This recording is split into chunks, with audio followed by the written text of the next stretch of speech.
sobre a crise venezuelana, é bom sabermos que a Venezuela possui a maior reserva petrolífera do mundo, descoberta antes da Primeira Guerra Mundial, que na época a transformou no país mais exportador de petróleo e enriqueceu muito a nação durante o período. Após 46 anos de ditadura, a democracia é consolidada no país. Criada a Constituição de 1947 por Rômulo Gallegos, com ideias trabalhistas e argumentos contra militares. O presidente é deposto em um golpe de Estado. É fundada a OPEP, Organização dos Países Exportadores de Petróleo, com a Venezuela sendo um dos fundadores.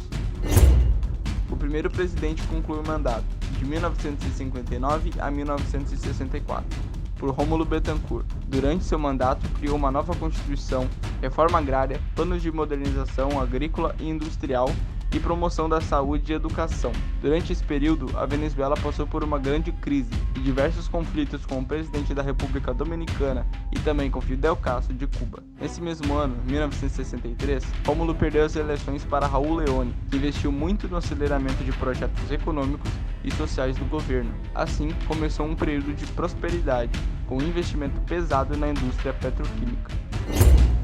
Nesse ano, Leone perdeu as eleições para a oposição, Rafael Caldeira, e pela primeira vez na história do país, o governo passou para a oposição sem alterar a Constituição Nacional. Durante o mandato de Caldeira, o governo acertou as relações com Cuba, União Soviética e com as ditaduras militares da América do Sul, como a que acontecia no Brasil. O governo passa a ter controle majoritário sobre os bancos privados e sobre a indústria de gás natural. Carlos Andrés Pérez ganha as eleições. As relações com os Estados Unidos são fortalecidas. O governo nacionaliza a indústria de ferro e de petróleo e aumenta os investimentos na infraestrutura industrial. Com o aumento do preço do petróleo, ocasionado pela guerra árabe-israelense, a Venezuela quadruplicou seus lucros e dessa forma o consumismo interno aumentou. A inflação subiu devido ao grande aumento da riqueza nacional.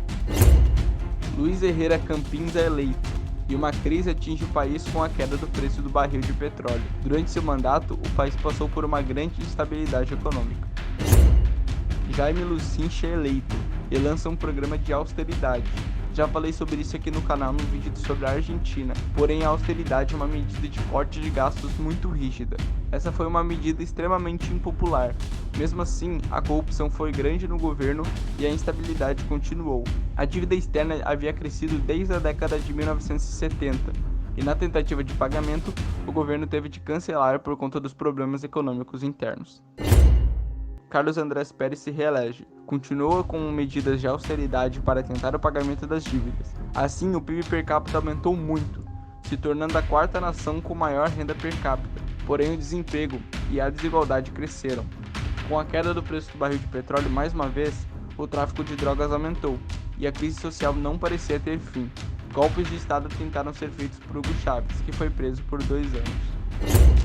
Pérez é deposto do governo por um processo de impeachment, acusado de desvio de dinheiro, e logo depois foi preso.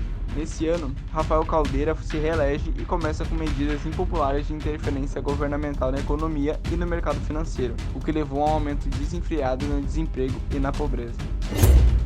Argentina, Uruguai, Chile e Brasil ultrapassam a Venezuela no rendimento por habitante. Hugo Chávez vence as eleições com 56% dos votos. Uma nova Constituição é implantada, a 26ª da história da Venezuela. O mandato passou de 5 para 6 anos, podendo haver uma reeleição. O Senado e o Congresso foram extintos e substituídos pela Assembleia Nacional. Todos os mandatos antes foram extintos e novas eleições foram convocadas, inclusive a de presidente. Hugo Chávez, eleito até 2007. Chávez começa um processo de revolução bolivariana, o que gerou greves, conflitos e tentativas de golpe de Estado. Começa um grande processo de nacionalização de empresas privadas, como a Sidor, responsável por 85% da produção de aço do país, e a Petróleos da Venezuela.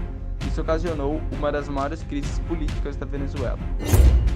Hugo é deposto em um golpe de Estado, porém durou apenas 2 dias, já que um contragolpe foi feito pelos seus aliados do governo, e assim continuou na presidência. Chávez se reelege com 54% dos votos. O presidente nacionaliza mais 11 plataformas de petróleo norte-americanas e ganha as eleições novamente, porém agora por uma vantagem de apenas 10% dos votos. Nesse ano, Hugo Chávez morre devido a um câncer e seu vice-presidente, Nicolás Maduro, assume a presidência. A primeira medida de Maduro foi desarmar a população, com um decreto de desarmamento nacional, e 61% da população aprovava suas medidas políticas e a sua gestão de governo. Esse foi o último ano de crescimento econômico da Venezuela. A partir de então, o PIB caiu mais de 80% até 2020. Nesse ano, 71% da população reprovava o governo, que afundou em uma crise econômica. Começam as tentativas para tirar Maduro do poder, primeiro de maneira lícita, de acordo com a Constituição, porém sem sucesso. Após, diversas tentativas fracassadas de golpe de Estado ocorreram entre 2016 e 2018. Países fazem sanções econômicas para tentar restituir o presidente do cargo, o que piorou o cenário socioeconômico do país. Nicolás Maduro é empossado novamente, agora sem eleições. É decretado estado de emergência e muitos países retiram suas embaixadas de Caracas, já que não reconhecem a posse do então presidente. A partir de agora, a ditadura começa na Venezuela. Juan Guaidó se autodeclara presidente em exercício e recebe apoio dos Estados Unidos, Canadá, Peru, Colômbia, Brasil, França, Alemanha, Espanha, Reino Unido e mais 50 países. Maduro, com o apoio do exército, se mantém como presidente interino e é reconhecido por Rússia, China e Cuba.